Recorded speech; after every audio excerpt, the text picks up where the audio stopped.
profesor, buenos compañeros. Hoy voy a pasar a exponer mi proyecto de indagación que se titula La influencia de las sustancias asociadas en el tiempo de conservación del pollo.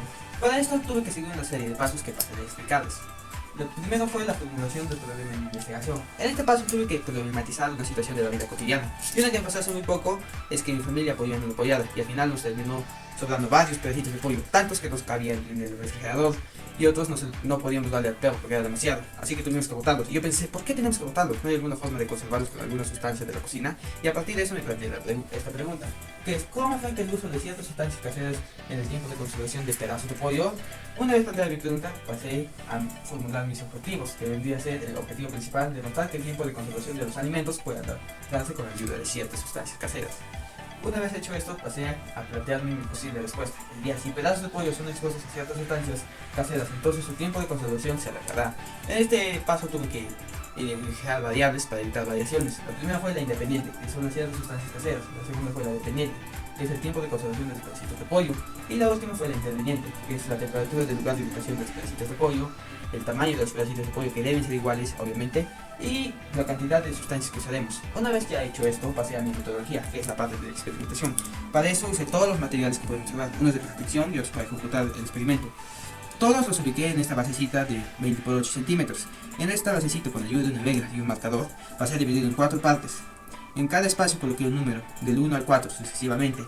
Pasé a colocar un pedacito de pollo en cada espacio. En el primero lo dejé al ambiente, en el segundo le eché una cucharadita al vas de sal, en el tercero le eché una cucharadita al vas de vinagre y en el cuarto le eché un limón entero con la ayuda de los limones. La muestra 2, 3 y 4 vienen a ser el grupo de experimentación, mientras que la muestra 1 viene a ser el grupo control. Los resultados que me brindaron los alcancé en los siguientes 4 tablas. Una por cada día, contando el día de iniciación del experimento. A lo largo de los días me di cuenta que los que tuvieron mejores resultados fue los del grupo de experimentación, mientras que los que tuvieron peores resultados fue el grupo de control, que siguió el proceso normal de deterioro. El que más resaltó de todas las sustancias fue de la muestra 2, que es la sal. Es porque la sal es un deshidratante, que por medio de un proceso llamado ósmosis quita todo el agua, literalmente, de un objeto, dejándolo sin agua, que es H2O.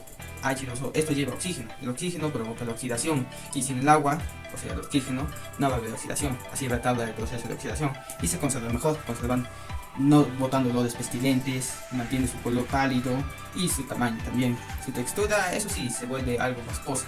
Mientras que la muestra 3 y 4, que es la de vinagre y limón, también se han conservado, pero no tanto como la muestra 2. Esto porque son antioxidantes. Esto debido a su gran cantidad de vitamina C, que ayuda a contrarrestar o reducir la cantidad de pH, que son las sustancias oxidantes presentes en cada cuerpo.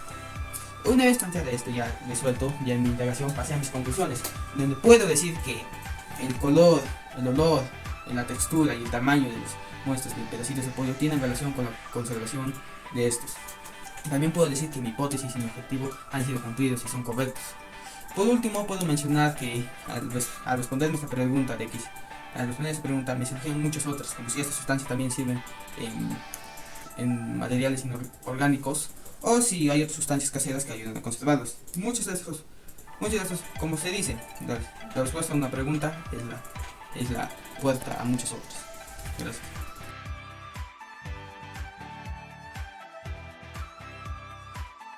Buenas tardes, estimados oyentes. Soy el alumno Misael de López Camilo del tercer grado de secundaria y les vengo a presentar mi proyecto de investigación, el cual titulé Influencia de los conservantes comunes en el tiempo de degradación del jurel.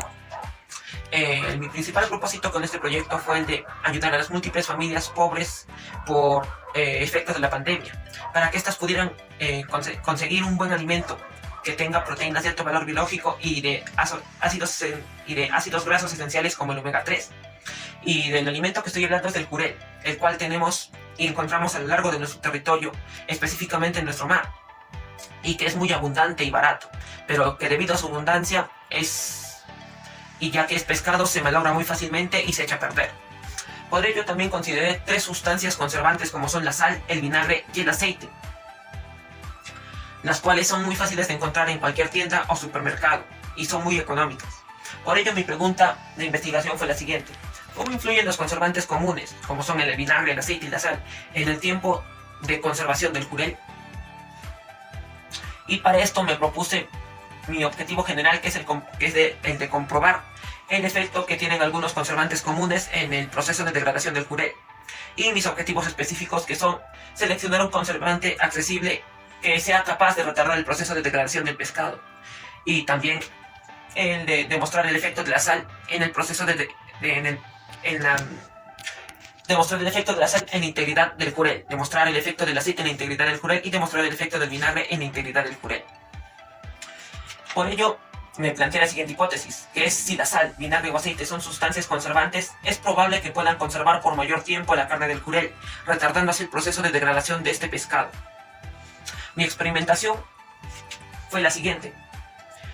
Utilizando estos productos que vemos acá, como son el aceite, el vinagre, estos recipientes, la sal y el pescado, junto a otras cosas que ya están más detalladas en el informe, armé mi experimentación, en el cual fui recogiendo datos a lo largo de 4 días y una noche, en tablas, en gráficos y por imagen. Y el resumen que puedo sacar de esto es que el pescado con mayor olor y que fue el que más malogrado estuvo fue el pescado de muestra, el pescado grupo control. Y también el pescado en aceite fue el que soltó un olor muy fétido y casi insoportable. El pescado en vinagre seguía oliendo a vinagre. El vinagre camufló su olor, pero el pescado en sal cada día fue perdiendo más su aroma a pescado, hasta el punto de ser imperceptible. En cuanto a la integridad visible del pescado, el jurel que estaba en aceite, este fue el que menos cambio tuvo. Parecía fresco como el primer día. De ahí seguimos con el pescado en sal. Este simplemente se deshidrató por el proceso de osmosis, pero mantuvo su integridad firme. También tenemos el pescado en vinagre, que este se cocinó y se sobrecoció por la acidez de vinagre, hasta el punto de, al tocarlo, se volvió una mazamorra. Y el pescado de grupo control, este sí estaba malogrado, ya que perdió humedad y las bacterias lo consumieron. Por ello, a partir de todo esto, llegué a las siguientes conclusiones: que los conservantes caseros como la sal y el vinagre y el aceite contribuyen a reducir el tiempo de degradación del pescado, ya que tuvieron mejores efectos que el pescado de muestra. Los únicos pescados comestibles fueron el pescado que estaba en sal y el que estaba en vinagre, ya que el aceite no lo consideré por causa del fétido olor que botaba, y que es causa de más investigación para un futuro. También se puede concluir que la influencia del aceite en el proceso de degradación fue muy grande, pero como ya hemos dicho, por causa del olor no se pudo considerar. Y por último, también se puede añadir que combinando cada uno de estos conservantes naturales, como son el vinagre, el aceite y la sal, junto con el ahumado, el cocinado o el refrigerado, se pueden conseguir mejores resultados y muchas más referencias. Esto sería todo. Gracias.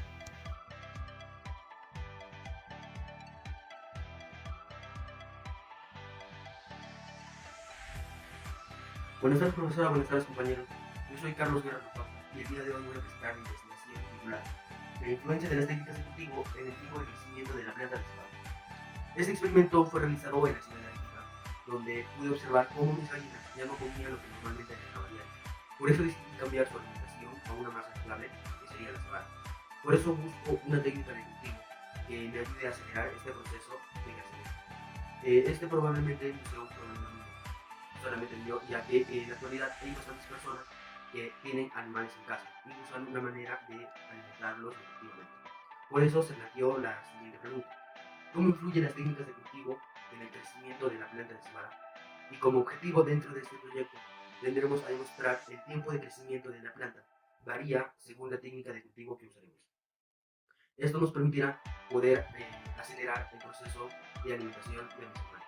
Para las variables, usaré mi variable independiente, que es la técnica de cultivo usada, mi variable dependiente, que son los cambios en el crecimiento de la planta de cebada, y mis variables intervinientes, que es el mismo tipo de semilla, la misma cantidad de agua de regado y el mismo clima o ambiente en donde se encontraba. Los materiales usados son la semilla de cebada, agua, la bandeja y tierra fertilizada. Además, para el proceso usaremos la técnica de la hidroponía, que es la agricultura sexual. Es un método por el cual se cultiva utilizando soluciones minerales, y la técnica geopónica, en el cual se usa tierra fertilizada. Para la preparación lo dividiremos en dos grupos experimentales, que son mi grupo de control y mi grupo experimental. En mi grupo de control usaremos la técnica de la hidroponía, y en mi grupo experimental usaremos la cebada con la técnica geopónica. Mi experimento se fue regando durante la mañana, tarde y noche. Durante los primeros días, mi grupo de control estuvo tapado con una manta para que pueda crecer la raíz. Después de unos 5 días, se sacó la manta para que el tallo crezca y tome un color verdoso. También podemos pasar a la colección de datos que se han ido recogiendo durante estos 12 días. Y estos datos se agruparon de forma digital y también sin nuestras tablas. Con nuestras tablas vemos que durante los 5 primeros días la cebada tuvo el mismo crecimiento. Sin embargo, en el 6.º día vemos que mi grupo de control creció 1 centímetro más que la control. Y este crecimiento duró 6 días, ya que en el 7.º la planta de mi grupo de control creció 2 centímetros más. Por eso podemos llegar a la conclusión que a partir de mis análisis, de los resultados que he obtenido, podemos concluir que la cebada tiene un crecimiento más rápido si usamos la técnica de la hidroponía, como que supera la geopónica por una diferencia de 2 centímetros. Gracias.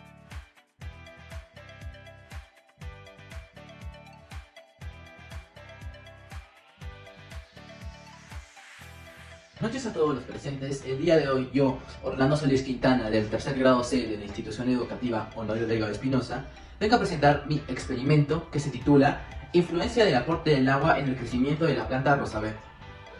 Así como hemos dicho, la planta rosa verde, tenemos que saber algunas características de esta misma. Una característica es de que viene de la subfamilia de la Echeveroideae.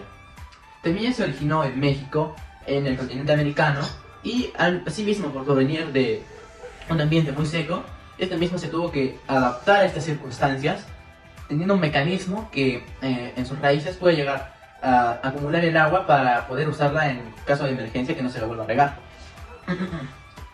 Ahora, dicho esto, vamos a pasar a hablar sobre nuestra formulación de la problemática.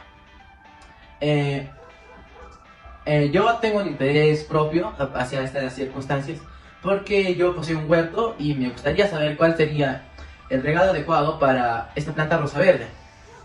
Y la pregunta se titula así: ¿el aporte del agua influye en el crecimiento de la planta rosa verde? Dicho esto, tenemos que aclarar dos objetivos: el objetivo general y el objetivo específico. El objetivo general tiene como propósito el de demostrar el efecto que puede tener el agua hacia estas tres plantas. Y el objetivo específico es el de contrastar las diferencias que puedan llegar a tener gracias al aporte del agua a estas tres plantas. Ahora voy a pasar a compartir mi hipótesis, que es que sobre este trabajo el agua influye en su crecimiento, pero este mismo, por los diferentes tipos de dosis que se le puede llegar a dar a cada planta, pueden darnos diferentes resultados. Para esto tenemos que tener en cuenta las siguientes variables: la variable independiente, que es el uso del agua; la variable dependiente, que es el crecimiento de la planta rosa verde; y las variables intervinientes, que puede ser el clima, el tipo de suelo, el uso de un fertilizante u abono, el tamaño de la rosa verde, que tienen que ser iguales, y el tamaño del recipiente. Dicho esto, tenemos que pasar a explicar nuestra metodología, que se divide en partes. Se divide primeramente en los materiales, que son 180 mililitros de agua diarios para las tres plantas. También son 3 maceteros, 3 rosas verdes y una jarra para medir el agua. La duración de nuestra experimentación va a ser de 7 días, y las medidas de seguridad van a ser el tener un ambiente limpio y seguro para que no puedan afectar de alguna manera a las tres plantas. En nuestro procedimiento es lo siguiente: es que primeramente la planta número 1 va a ser la que no va a tener ningún uso del agua. La planta número 2 va a ser la planta control, y la planta número 3 va a ser la que va a tener un riegue mucho más que las dos plantas. Ya pasada la semana de la experimentación de estas tres plantas, tenemos los siguientes resultados. La planta número 1 no creció, bajó su tamaño, y como podemos ver, algunas de sus hojas están un poco decoloradas y algunas ya secas. La planta número 2 creció normalmente y prácticamente solo tuvieron un crecimiento de las hojas, ya que en este periodo de una semana no puede crecer demasiado. Por último tenemos la planta número 3, que es la que tuvo mayores cambios, ya que fue la que creció mayor a la planta número 2. debido a la característica que ya mencioné, que es la acumulación del agua que puede tener en sus raíces. Ahora vamos a pasar a hablar sobre los resultados y la discusión. Para los resultados yo utilicé unos cuadros que se pueden dividir por cada planta, como se puede ver. Cada cuadro está acompañado de unas imágenes que pueden mostrar el tipo de avance que tuvo la planta a medida de los días. Por ejemplo, la planta número 2 tuvo acá un mayor crecimiento y fue donde tuvo los mayores cambios. Dicho esto, voy a pasar a hablar sobre mi discusión.